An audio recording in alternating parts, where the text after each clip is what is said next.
step into the new when you drive a Chevy. It's time for a fresh approach and a new perspective. And find the Chevy that's right for you. Find new experiences, find new roads. Chevrolet. Hey, welcome back to the Missouri Sports Network, MissouriSportsNetwork.com, where everyone has a home field advantage, presented by Central Bank of the Ozarks, Laborers Local 663, the Bank of Billings, established 1889, the oldest bank in Christian County.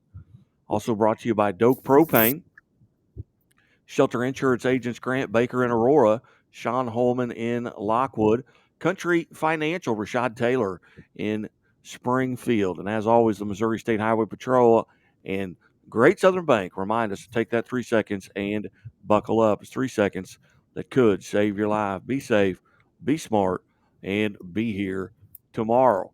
Going down to San Antonio, Texas, where it's sunny and 70.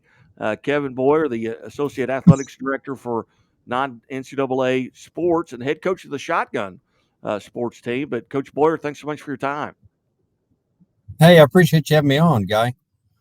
Coach, you talk a little bit about what you got going on right there, right now in San Antonio, Texas, a big event, national event. Yeah, so our Collegiate Nationals is held every year here in San Antonio. And as you mentioned, the weather's nice this year. It was windy, made conditions a little tough today. But yeah, we're competing along with, I think there's probably around 90 colleges. Some of them you recognize, Alabama, Clemson, Texas, whomever, then some smaller schools like ourselves and some JUCO schools. But we all compete in different divisions, of course. So, yeah, it's been good. It's been a great experience for our kids and our team. And before we talk about the event specifically, how many kids do you take down there, and maybe who are some of them, and is it co-ed, so to speak? It is co-ed. I brought 9 this year. I didn't bring my whole team. I brought 9. It is co-ed. We have one of my girls with me, Kasha Capel. So, some of the my shooters, my son, Noah shoots with us, and we have a young man named Colton Cozy. He's from Washington, Missouri, and Hayden Sanson. He's from Illinois. Our top 3. Grant Boswell's a local kid. I coached him in high school. We're well represented around the Ozarks, and then we have a couple of kids from out of state, and some of the kids we've signed next year, they're coming in. We have a boy from Oklahoma, Arkansas, and a young man from Ohio is coming in to shoot for us. So it's a very big event and a very big very fast growing sport that it really is nationwide. We're schools here from we shot a round of practice with the University of Maryland this morning. So again, with shotgun sports at the event, you'll see everybody from, Alabama to, small junior college schools. Give the viewers kind of an idea of, trap shooting, clay shooting. How does the event work, and how is it not so much scored, but kind of what's the regimen here over the next couple of days? Sure. Well, we'll shoot 600 targets over a 3-day period. It is all, everybody is shot, trap or skeet or whatever you want to call it in your backyard. I know you're from a rural area and you probably went out and, your grandparents, whatever, similar to that. We shoot trap, then double trap, which is obviously a double target, skeet, double skeet, and we shoot super sporting and sporting clays. Sporting clays obviously is like golf with a shotgun. You move from station to station to station, and every station, just like in golf, every hole is different. Every station is different. It's the most difficult of the 6 disciplines that we'll shoot. The Southern schools, especially Texas schools, have a big advantage in that. It's really big in Texas, and where Missouri trap is really big.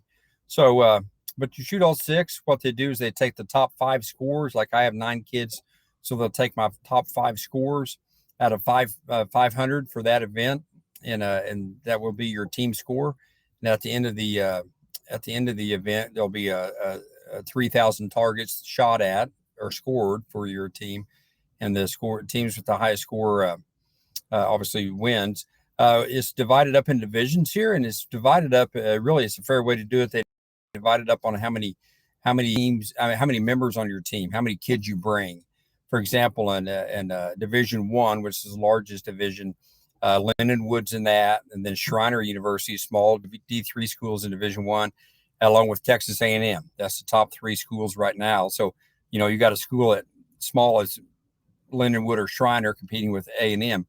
Then like in our division, we're Division III, which is 10 members or under.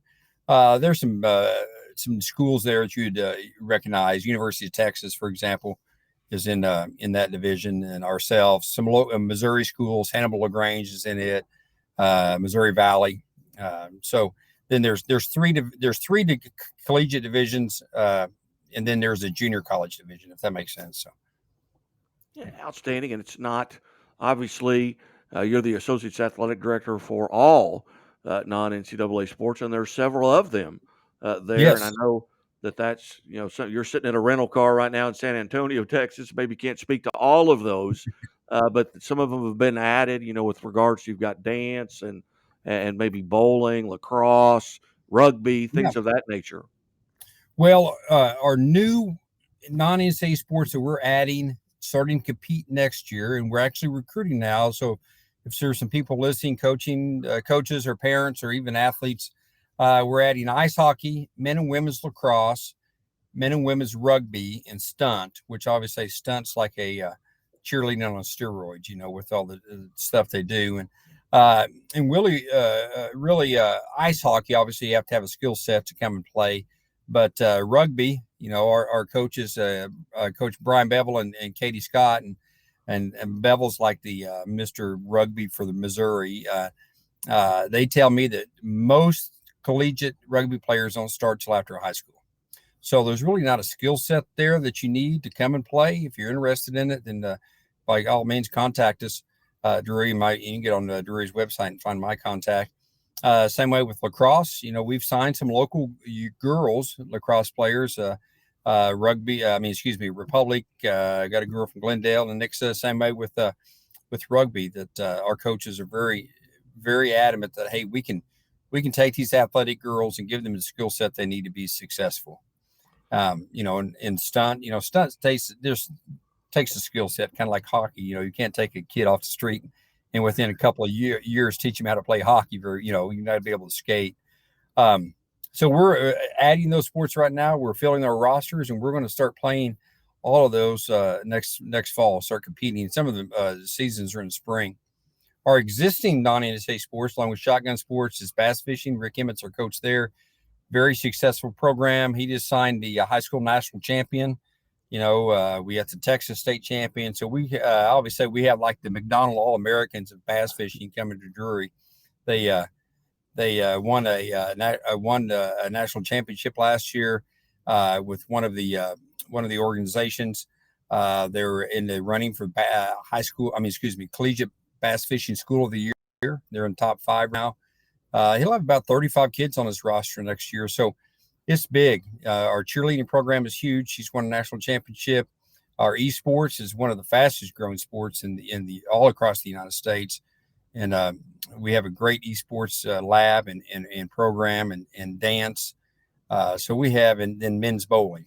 So that's our 12 non-NCAA sports. And to be honest, it's a great opportunity for some young men and women to come and wear the uniform of the university and be part of a team. Continue on. That maybe they're not just quite ready to step up and play that next level in their existing sport, but they can sure come and fit in with us and have a great education to Drury and be a Panther. Hey, you talk about those additional sports.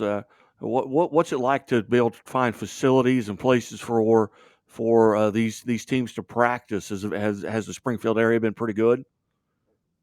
Yeah, it really has been. The Springfield Park Board, we've partnered with them for Jordan Valley. Of course, that's the only ice rink around. So we will play there. We will share that facility with Missouri State that has a tremendous hockey program right now. So that'll be our home ice. Rugby, it's on the field or a pitch. That's something that some of the listeners may not know. A rugby field is called a pitch. We've partnered with Springfield Rugby Club, and they're actually building 2 new pitches right now, and that'll be home to the Rugby Panthers. So we'll have a place there. Lacrosse, we'll play at Harrison Stadium there that we co-op with Central. Someone had a foresight. I like to say it's Mark Fisher, but I don't want to give Fisher too much credit. But somebody had foresight several years ago to have that line for lacrosse. So it is line and lacrosse fields.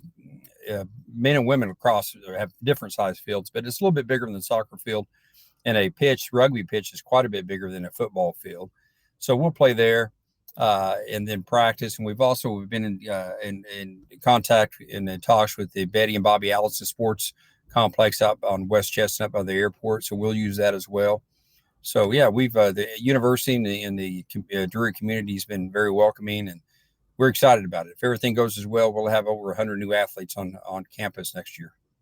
Outstanding. And the Allison Sports City, they're about to come on as a sponsor of ours. Stacey Wells does a tremendous job out there. They're still bringing in steel to build the 92,000 square foot indoor facility, but all the outdoor facilities I think are pretty much taken care of, and looking forward to that when that gets built. And they've definitely done it right. I think just looking at some of the blueprints and some of the stuff over there. They have done it right. Stacey's doing a great job out there.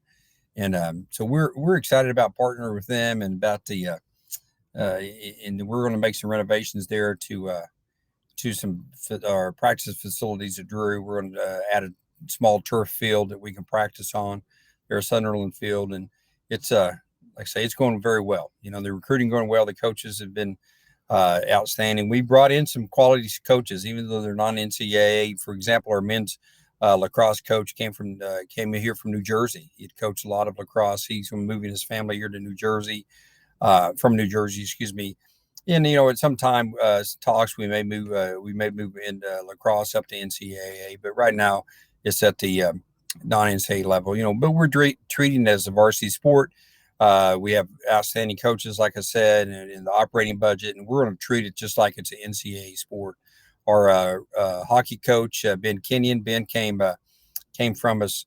He had coached at Lindenwood at Bellevue or whatever it was, and he's also coached up in Minnesota. So he's got a lot of collegiate experience. And Brian Bevel and Katie Scott, well, the rugby people, are just tremendous rugby.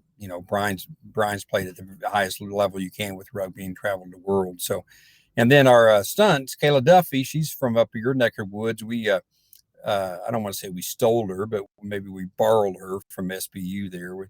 She had a tremendous program at SBU and did great things there. And Kayla's already filled her roster and is ready to go for next year. So, and there are existing coaches. We got some tremendous, Rick Emmett, Bass Fishing Hall of Fame, Sports Hall of Fame. So our non-NCAA sports their resumes would stack up with anybody's around the country. Again, visiting with Associate Athletics Director for non-NCAA Sports, Kevin Boyer. And Coach, I know you're in San Antonio, you're sitting in a rental car, and you've got other things going on. But real quickly, just kind of tell us a little bit about your background and how you ended up in this position. Yeah, well, we're done for today, so I'm just hanging out. But my background, and I've been on your show before with my high school teams.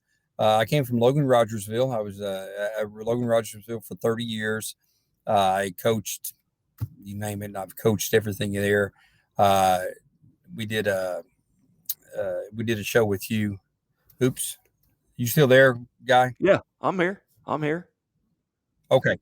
It looks like you said it just popped up and said I was having problems. But so my background at Logan Rogersville is my big background is cross country and track, and I've had been lucky enough to have some nice programs in both of those. And then we started our trap shooting team there 12 years, this be our 12th year, and is also lucky enough and blessed enough to have some really good shooters, So, it's all the old saying is that, really, really, really good kids are easy to coach and they make you look really good, And so I was there for 30 years. I retired last spring. I've been coaching Drury's shotgun team for the last 3 years.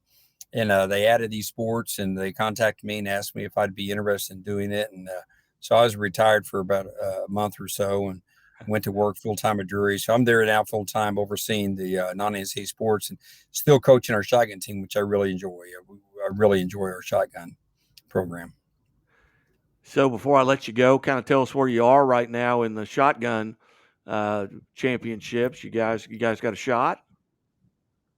No pun intended. Well, we have and I don't want to jinx this. Right now, our they break down each discipline. Right now, our trap team is in first by a few targets, but there's some good trap shooters yet to shoot.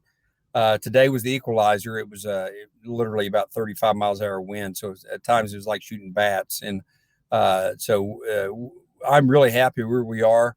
The sporting clay course is going to be the divider, and my kids are really strong at trap and skeet, so we'll have to dig deep to shoot some good sporting clay scores, but we can, but I feel good about where we are with our program. It's still pretty new, and got some kids, like I say, some good kids coming in, and so yeah, I'm really happy with that, and proud of what our kids have accomplished. Well, outstanding. Well, Coach, I certainly appreciate you coming on, and I know we've been working on this for a few Yeah. days, and I ended up picking a time where you're in San Antonio, but the back-to-back state championships over the weekends kind of kept us pretty busy here. But here Oh, as you we get think? on into the spring, let's get the teams back on. Yeah, let's do it. It'd be fantastic, and we can anytime make time to come on. I appreciate you promoting all the sports that you do, and even the littler known ones, and very few people know anything about lacrosse or rugby, but we've got some local kids. We signed a Bolivar boy to come in to play rugby for us, and so if you got some kids that are that like to compete and are not afraid of competing at that type of conditions, and men or women, either one. Our female rugby coach is fantastic, and we're going to do a great job there. So Very good. Kevin Boyer, Associates Athletic Director for NCAA Sports and the head shotgun coach, live from San Antonio. Well, Coach, hey, safe travels on your way home. Good luck as you compete, and we'll talk to you soon. I appreciate it. I'll let you know how well we do here. Thank you, Guy. All right. You're watching the Missouri Sports Network at MissouriSportsNetwork.com, where everyone has a home field advantage. And as always, the Missouri State Highway Patrol reminds us to take that 3 seconds and buckle up. It's 3 seconds that could save your life. Be safe, be smart, and be here tomorrow.